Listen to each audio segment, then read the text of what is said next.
Assalamualaikum warahmatullahi wabarakatuh.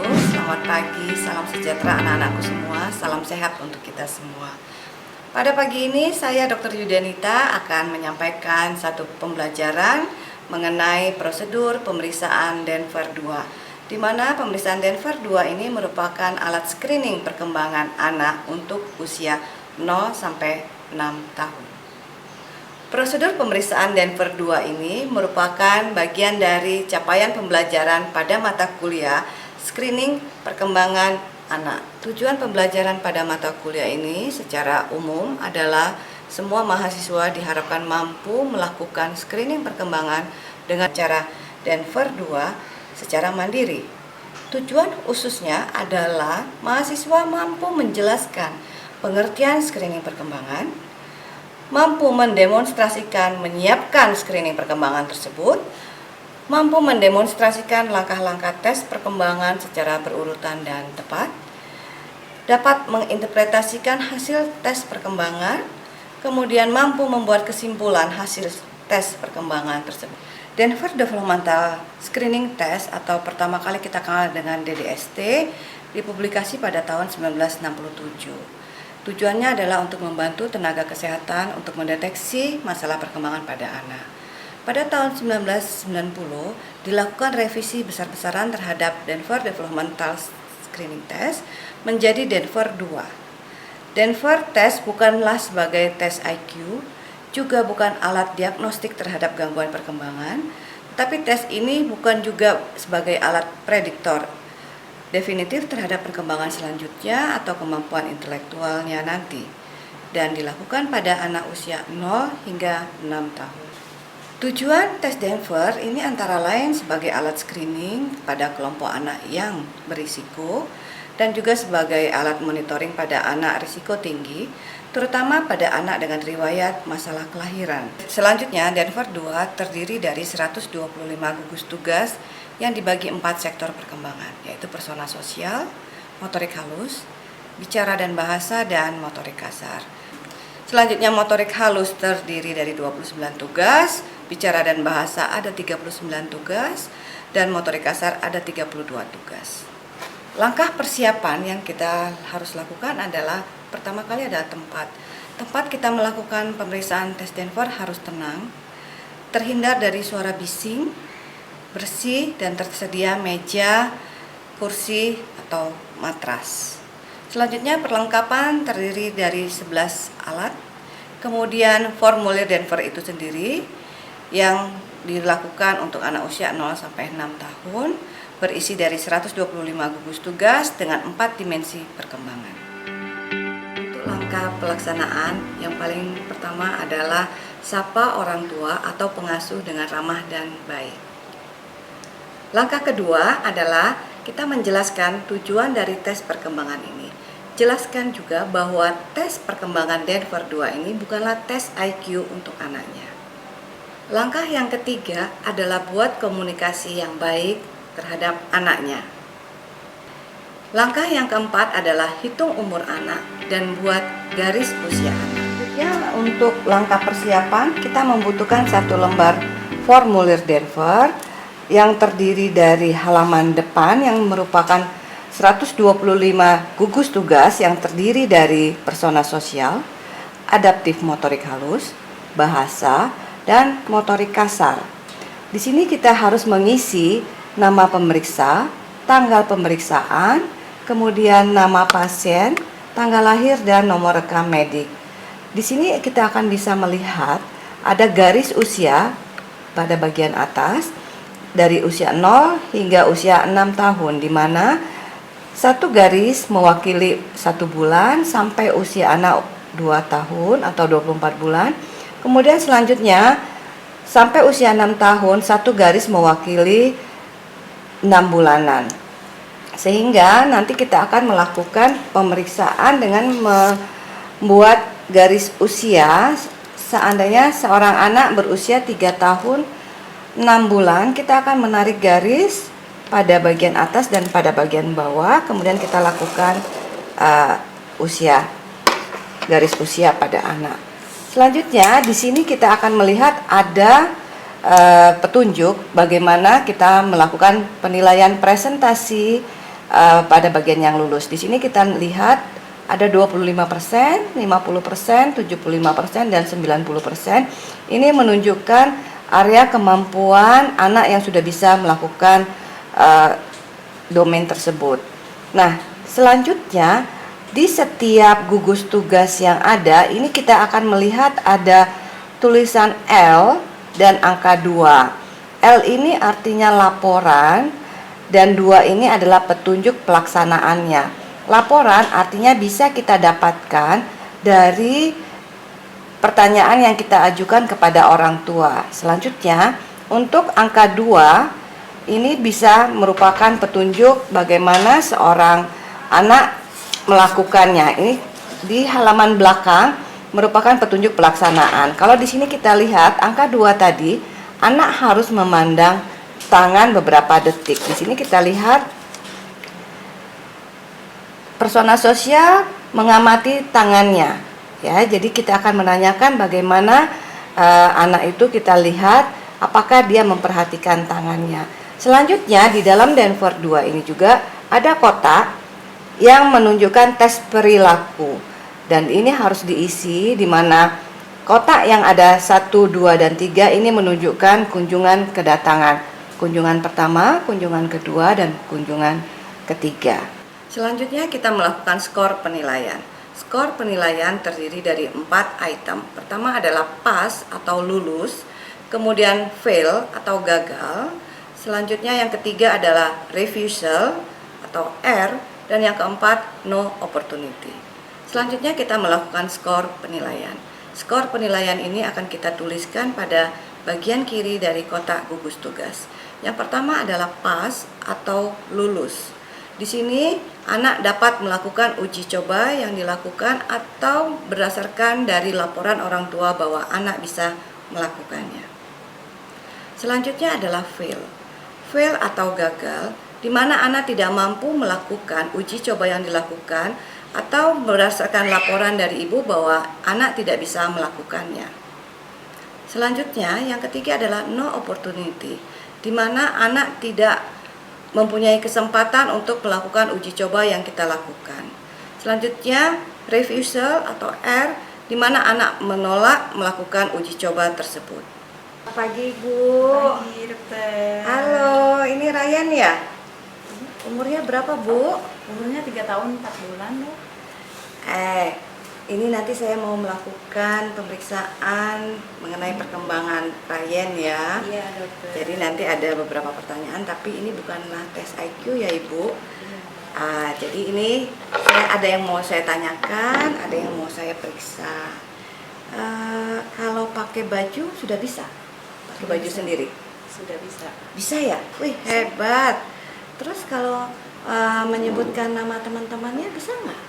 Apa nama teman? Ya, ada Yang di teman. Bogor? Yang di Bogor siapa? Siapa? Kak siapa? Malu ya. Yang teman main sepeda? Siapa? Kakak dia namanya? Nemak mana, Bu? Iya. Ya, nanti kita lihat ya, masih malu ya. Kalau mencuci dan mengeringkan tangannya sendiri bisa? Sudah bisa. Oke.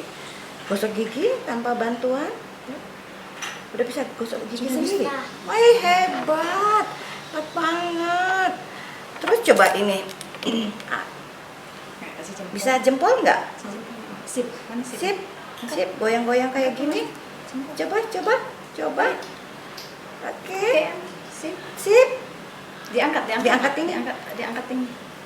Mau lihat dong. Enggak mau lihat. Mau lihat dong. Kayak yang video itu. Oh ya udah, masih malu ya. Nih, bisa susun nggak kubusnya ini? Nah, bisa susun kubus kayak gini. Nih, nanti dikasih lagi yang banyak. Yuk, susun yuk. tinggi. Susun tinggi. Nih, yuk.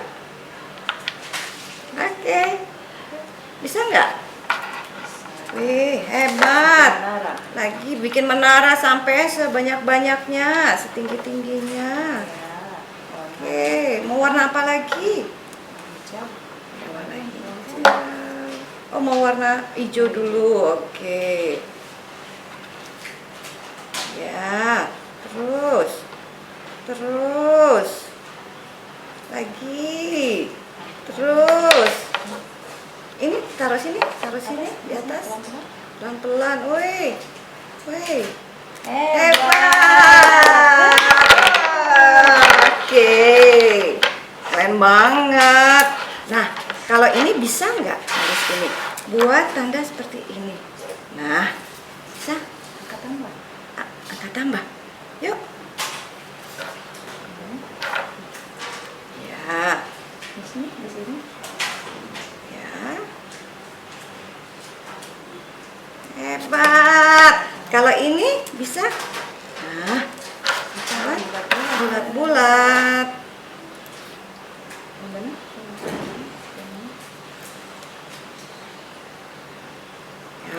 Oke, lagi, coba lagi. Hebat ya. Terus kemudian kalau ini warna apa? Merah, Hebat. Ini warna? warna putih, Hebat. Kalau ini warna? warna kuning, Warna kuning. Kalau ini? hijau, Hijau. Kalau ini? biru, Biru. Hebat. Tos dulu. Yes. Nah, apalagi ya kalau ini kalau Ryannya kedinginan pakai apa? Kalau dingin gimana? Ngapain? Kalau dingin? Adek mana? Kalau dingin? Pakai selimut, Pakai selimut. jaket. Pakai jaket. Kalau lapar makan roti, makan roti. Terus makan apa lagi? makan nasi, Makan nasi. Hebat banget ya. Nah, kalau ini gambar apa ini? Coba. Ini gambar apa? Ini gambar apa? Ya, ini tahu gambar apa? kambing, Kalau ini kuda, kuda. Kalau ini burung, burung. Kalau ini singa, singa. Kalau ini orang, orang. Oh, hebat banget. Ya. Kalau kalau berdiri sudah bisa angkat kaki. Sudah bisa. Sudah bisa ya. Terus kemudian kalau dia melompat udah jauh. Bisa lompat jauh, bisa. Oke, sekarang ini dilempar ke Ryan ya. Nanti balikin ke sini ya. Tangkap. Lempar lagi sini. Oke, nih. Tangkap. Tangkap. Hop. Oke, lempar sini. Oke, ya. Oke, Ibu.